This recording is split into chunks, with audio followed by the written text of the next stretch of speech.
অনেক দিন ধরেই ভাবছিলাম এই মিষ্টিটা বানাবো। আজকে অবশেষে প্রথমবার ট্রাই করলাম।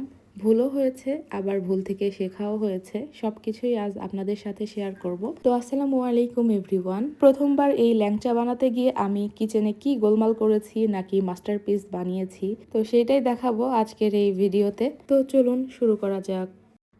মিষ্টিটা আমি ছানা দিয়ে তৈরি করব, তার জন্য আগে ছানাটা কেটে নিতে হবে আমাকে। আমি এখানে ভিনেগার দিয়ে ছানাটা কাটবো। এখানে 2 টেবিল চামচ পরিমাণ নিয়েছি ভিনেগার, তো সমপরিমাণ পানিও নিয়ে নিচ্ছি। অর্থাৎ 2 টেবিল চামচ ভিনেগার এবং 2 টেবিল চামচ পানি একসাথে মিশিয়ে নিতে হবে। এটা দিয়ে আমরা ছানাটা কেটে নেব। আর মিষ্টির তৈরির জন্য যে ছানাটা তৈরি করব, তার জন্য এখানে গরুর দুধ নিয়েছি 2 লিটার পরিমাণ। দুধটাকে ভালোভাবে আমাদেরকে ফুটিয়ে নিতে হবে। দুধটাতে যখন খুব ভালোভাবে বলক চলে আসবে, 1 থেকে 2 মিনিট ফুটিয়ে নেওয়ার পরেই আমরা যে ভিনেগার মিশ্রিত পানিটা রেখেছি সেইটা দিয়ে ছানাটা কেটে নিতে হবে। তো ছানাটা কাটার জন্য ভিনেগার মিশ্রিত পানিটা সম্পূর্ণটাই দিয়ে দিচ্ছি। এরপর স্প্যাচুলার সাহায্যে আলতো হাতে নেড়ে আমাদেরকে ছানাটা কেটে নিতে হবে। এই পর্যায়ে আমার প্রথম যে ভুলটা হয়েছিল সেটা হচ্ছে আমার এই ছানাটা ওভারকুক হয়ে গেছিল। মানে ছানা যখন দেখবেন যে কাটতে শুরু করেছে তখনই চুলা থেকে নামিয়ে সাথে সাথেই ছেঁকে নিতে হবে। তো আমি করেছিলাম কি, এই ছানার পানিটার ভেতরে ছানাটাকে মোটামুটি 5 থেকে 6 মিনিট মতো রেখে দিয়ে আস্তে আস্তে কাজ করছিলাম। আর এদিকে গরম পানিতে ছানাটা থাকার কারণে ছানাটা শক্ত হয়ে গেছিল। সেজন্য আমার মিষ্টি তৈরিতে যে প্রবলেমটা হয়েছিল সেটা আমি একটু পরেই শেয়ার করছি, যখন আমি ছানাটা ফাইনালি আপনাদেরকে দেখাবো। তো ছানাটা তৈরি করার সঙ্গে সঙ্গেই চেষ্টা করবেন গরম পানি থেকে ছানাটাকে আলাদা করে ছেঁকে নিতে। এতে করে ছানাটা শক্ত হয়ে যাবে না বা ওভারকুক হয়ে যাবে না। তো আমার দেরি হয়েছিল। তো ছানাটা ছেঁকে নেওয়ার পর সাথে সাথেই ঠান্ডা পানি দিয়ে ভালোভাবে ধুয়ে নিতে হবে, যাতে করে ভিনেগারের গন্ধটা চলে যায়। আবার খুব বেশি মথা যাবে না, তাহলে ছানার তেলটা বেরিয়ে যায়। তো আমার এখানে ছানাটা ধুয়ে নেওয়া হয়ে গেছে। এক্সট্রা পানিটুকু হাত দিয়ে চেপে চেপে আমি বের করে নিচ্ছি।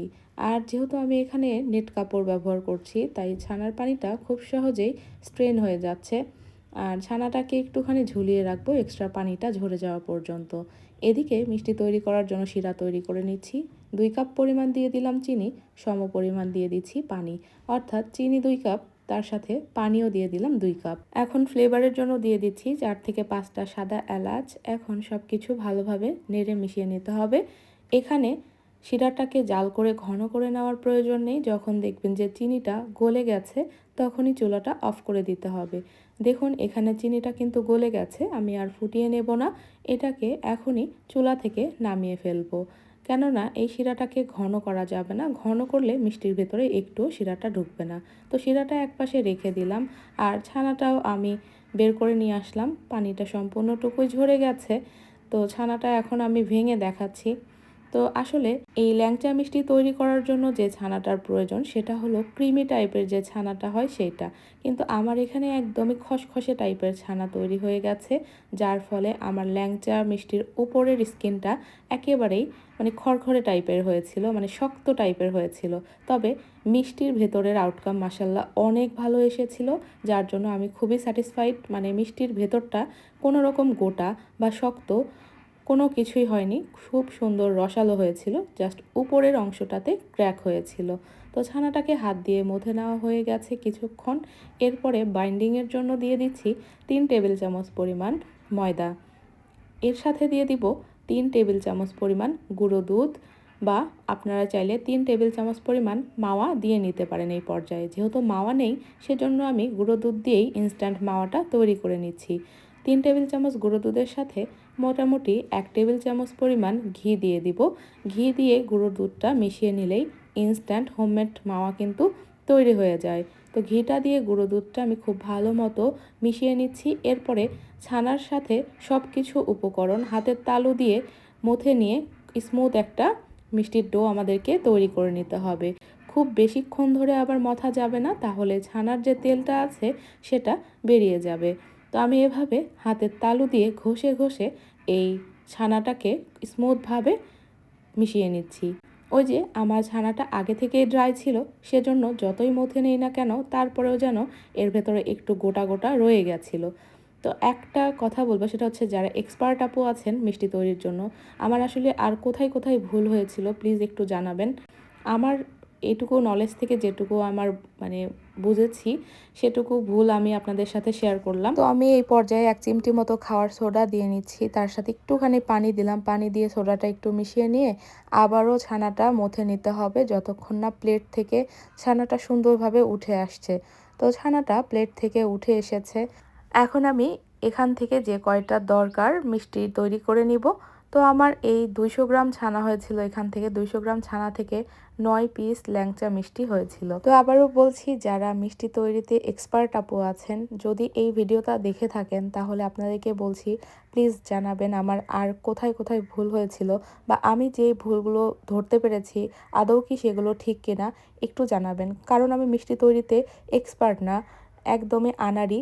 তো মাঝে মাঝে তৈরি করি, বিশেষ করে গুঁড়া দুধের যে গোলাপ জামুন ওইটা আমার থেকে ভালো হয় আল্লাহর রহমতে, বা ছানা দিয়ে সাদা মিষ্টি যেটা স্পঞ্জ বা রসমালাই ওইটা পারি, কিন্তু এই ল্যাংচা মিষ্টি বা ছানা দিয়ে যে কালো জাম এই টাইপের মিষ্টিগুলো আমি কখনোই বানাইনি, প্রথমবার বানালাম। আসলে আমি যে রেসিপিটা বানাই না কেন আল্লাহর রহমতে কখনো সমস্যা হয় না, প্রথমবারেই সাকসেস হই, এটা আল্লাহ তাআলার অশেষ রহমত আমি মনে করি। কিন্তু এইটা এমন কেন হলো বুঝতেছি না। তো আমার যেগুলো ভুল হয়েছিল মনে হলো আমি শেয়ার করলাম আপনাদের সাথে। তো যাই হোক, মিষ্টিগুলো তৈরি করে নেওয়া হয়ে গেছে, এখন ভেজে নেব। ভাজার জন্য তেলটাকে ঠান্ডা থেকে একটুখানি গরম থাকবে এরকম অবস্থায় মিষ্টিগুলো ছাড়তে হবে, আর লো টু মিডিয়াম আঁচে ভেজে নিতে হবে। বেশি জোর আঁচেও ভাজা যাবে না, আবার একদম লো আঁচেও ভাজা যাবে না। তো আমি একবার ভেবেছিলাম এই রেসিপিটি আপনাদের সাথে শেয়ার করব না, তারপরে ভাবলাম যে না, শেয়ার করা উচিত, কারণ সব সময় আমি যেভাবে শেয়ার করি এটাও শেয়ার করা উচিত। কারণ ভুলটা কোথায় হলো আমার পারফেক্ট হলো না, এটা আমাদের ভিউয়ার্সদের জানানো উচিত। তা না হলে নিজের ভিতর একটা গিল্টি ফিল হচ্ছিল, ওই জন্য ভাবলাম যে না, রেসিপিটি শেয়ার করেই দেই। তো এই তো সেখান থেকে রেসিপিটি শেয়ার করা আপনাদের সাথে। তো কথা বলতে বলতেই মিষ্টিগুলোও আমার ভেজে নেওয়া হয়ে গেছে, হাতে সময় নেই, একটু আমি উল্টিয়ে পাল্টিয়ে ভেজে নিয়েছি। কাঙ্ক্ষিত কালার চলে এসেছে, এখন আমি তেল ঝরিয়ে উঠিয়ে নিচ্ছি, আর গরম গরমই আমি শিরার ভেতরে দিয়ে দিব। এই মিষ্টি ঠান্ডা করে শিরাতে দেওয়ার প্রয়োজন নেই, কেননা এই মিষ্টিটা চুপসে যাওয়ার ভয় থাকে না। তো শিরাটাও চুলায় বসিয়ে একদম ফুটতে দিয়েছি, ফুটন্ত শিরার মধ্যে গরম মিষ্টিগুলো ছেড়ে ঢাকনা দিয়ে ঢেকে হাই হিটে 5 থেকে 8 মিনিট মতো জাল করে নিব। তারপরে চুলাটা বন্ধ করে সারা রাতের জন্য রেখে দিব। সারা রাতে আশা করছি মিষ্টিগুলো রস খেয়ে টইটুম্বুর হয়ে যাবে। আমি খুব টেনশনে ছিলাম, তবে আল্লাহর রহমতে একদম সকালবেলা দেখি যে না, খুব সুন্দরভাবে রসগুলো টেনে নিয়েছে মাশাআল্লাহ, আর মিষ্টিটা ফুলেও গেছে, আর ভেতরটাতেও কোনো গোটা নেই, শক্ত নেই, কিছু নেই, একদম সফট স্মুথ হয়েছিল, খেতেও খুবই ভালো হয়েছিল আলহামদুলিল্লাহ। শুধু একটাই সমস্যা, উপরটাতে মানে মসৃণ হয়নি, আর উপরের পাটটা একটু শক্ত হয়েছিল, এটাই। এই রেসিপিটি কাউকে ট্রাই করতে বলার সাহস নেই, তারপরেও যারা ছানাটা খুব ভালো মতো কাটতে পারেন তারা ট্রাই করতে পারেন, আর যারা এক্সপার্ট আছেন আমার ভুলটা প্লিজ ধরিয়ে দিবেন। এই যে দেখুন, আমি মিষ্টিটা কেটে নিলাম, ভেতরটা একদম পারফেক্ট হয়েছে আলহামদুলিল্লাহ। আমি চামচের সাহায্যেও কেটে দেখাচ্ছি, মিষ্টিটা কিন্তু ভেতর থেকে খুবই সুন্দর নরম হয়েছে। তো আশা করছি ভিডিওটি আপনাদের ভালো লেগেছে। কথা হবে পরবর্তী ভিডিওতে, সেই পর্যন্ত সবাই অনেক বেশি ভালো থাকেন, সুস্থ থাকেন, আল্লাহ হাফেজ।